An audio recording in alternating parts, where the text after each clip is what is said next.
speed. Touchdown. Welcome to the latest episode of Mac and Mose, the first episode of 2016. Rob Mosley, editor-in-chief of GoDucks.com, and yours truly here to preview the 2016 Alamo Bowl. We are in San Antonio. The big game is coming up. We're taping this on a Friday. The game is Saturday. It's a top 15 matchup, and we alluded to it earlier in December, but this still has the potential to be maybe the most exciting bowl game to date.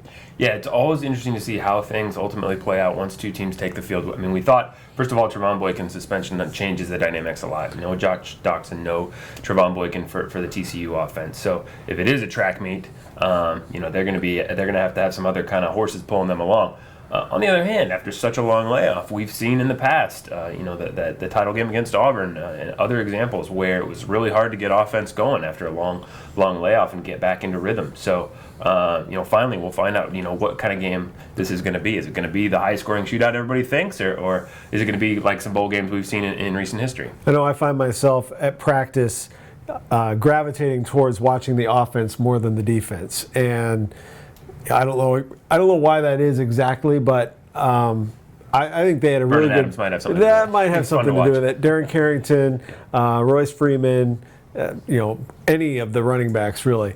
But one thing that I think I noticed over the course of this month is how outside of a couple sort of clunky practices overall for the offense, going into this game, they seem to be really in sync right now. Now, it has to translate in the game itself, right, but I have to think that that's a good sign. Vernon Adams has stated several times this month, or actually in December, we're now in January, about how this is his first and last bowl game. I mean, this is a huge deal to this kid. He was the first one out on the turf today for the walkthrough in the Alamo Dome, where they did the team photo, looking around, trying to get sort of a sense of what the stadium's going to be like tomorrow. And there's a lot on the line, I think, for him personally in this one. And as we've seen during this 6-game winning streak, the rest of the offense just feeds off of him. And, defense, too. I mean, kind of as Vernon goes, so goes the Ducks over the course of this season. I mean, I think that'll be how the 2015 campaign is remembered, particularly if the Ducks win this bowl game, is as the season of Vernon Adams, the one and only.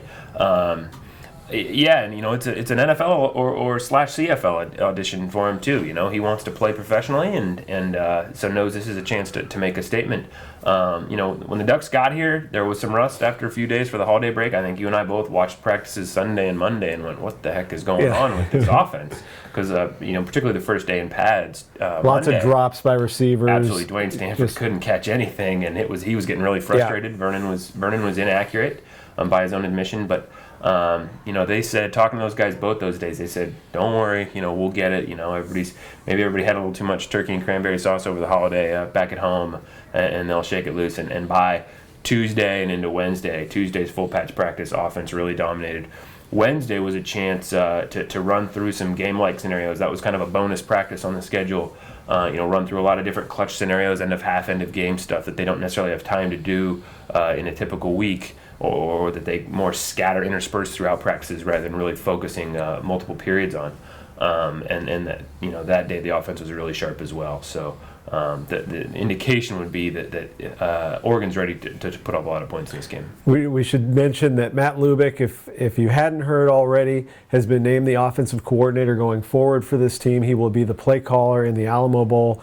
I think it's, from what we've seen being around Coach Lubick the last couple of years, his attention to detail, Coach Helfrich talked about it today.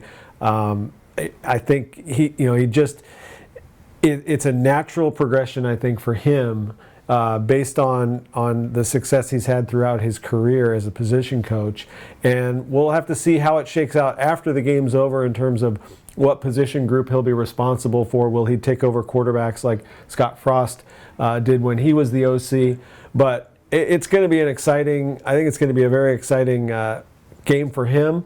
There'll be a lot of attention paid to the fact that this is his first chance as offensive coordinator, and throughout the month of December and into January here, he and Coach Helfrich have put in a lot of time on this game plan. So it's not like he's going to go in there blind and what do I do?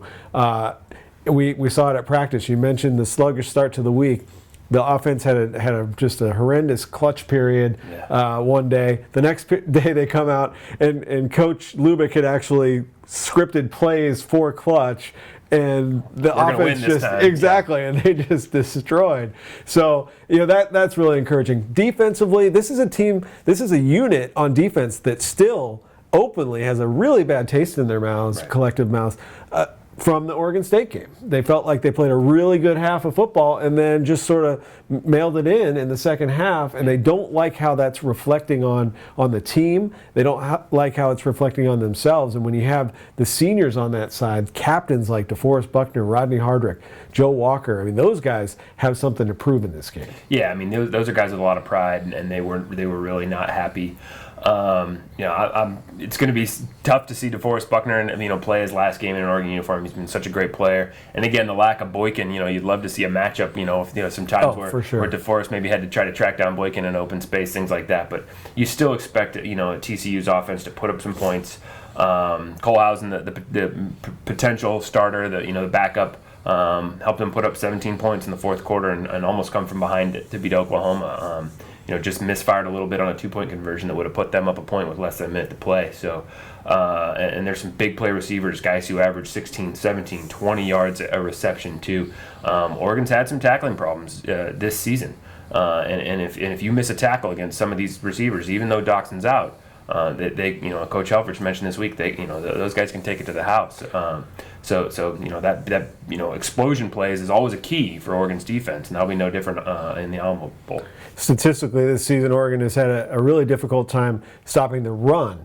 I know a lot of attention has been paid to the secondary and maybe some shortcomings in that unit, but that's really a product of early season games. As the season's gone on, that unit has tightened things up with a couple of position changes. Charles Nelson coming into that unit, Tyree Robinson going to the boundary corner position has really sort of stabilized that unit.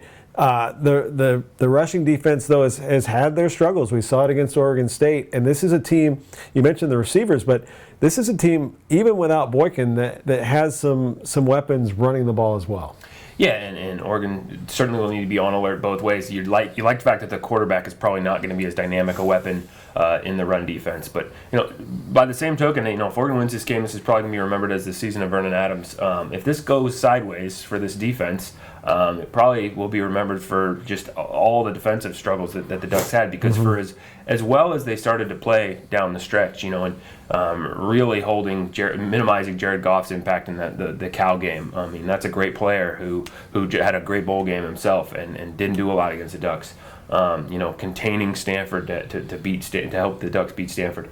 There were all those positive signs late in the season, and then they all just, I think, got flushed in everybody's minds, internally and externally, with that second half against Oregon State. So, they really have a lot to prove. Either way, this is a season where there's going to have to be a lot of reflection, I think, postseason about why things went the way they did. It's not all on the young secondary. A lot of it is, but it's not all on it. They're going to have to tweak things here and there. But they'd certainly like to finish on an upbeat note. Yeah, well, it's certainly unfortunate that Trevon Boykin isn't playing in this game. I think from a competition standpoint, the Oregon players would say as much, that they want to face the other team's best. In a weird way, it now puts maybe added pressure on Oregon to take care of business in this game, because they're expected to, since TCU is without their top player, and really top two players when you consider Josh Doxson, the receiver, who is also not going to play in this game. But if the Ducks can pull out a victory, however they do it, to have the opportunity to win 7 straight to end the season, another 10-win season. The top 10 in the final rankings isn't even out of the question. Right. It really, like to your point, the season of Vernon Adams, but also Mark Helfrich, I think will get a lot of credit, and deservedly so, if the Ducks can really completely turn this thing around and head into the offseason with some great momentum. Yeah, offensively, I mean, it really did come down to Vernon's health. When he was in, you're talking about one of the best quarterbacks in the country at this level, and the Ducks, offensively played, without taking that much of a step back from the Marcus Mariota level of play the last 3 years, which is pretty remarkable to say. But defensively, the job they did as a staff, that Helfrich led. You know, he was spending a lot of time on that half of the practice field during practices, really overseeing things. You know, we're not privy to all the meetings, but it just seemed like he started to put a little more input on that side of the ball, and I think deserves some credit for how much better they played. Again, you know, the second half against Oregon State really soured things there, but you know, this is a team that's always responded well to defeat. Yet to lose consecutive games, you know, under Health. So, you know, really will be a credit, the turnaround from what was a pretty dark time, I think, after that Washington State game. ESPN on Saturday. Kickoff is set for 3:50 Pacific time. That's 5:50 here locally in San Antonio. It's the number 15 Oregon Ducks against the number 11 TCU Horned Frogs. Should be a great game. And we'll be back probably at some point next week. I don't know, maybe we'll give ourselves a little bit of a breather, but we'll wrap it up eventually on the next edition of Mac and Mose. Until next time, if you have any questions, comments for us, you can reach us on Twitter. I'm at McNamara UO. He is at Duck Football. And until next time, we'll see you.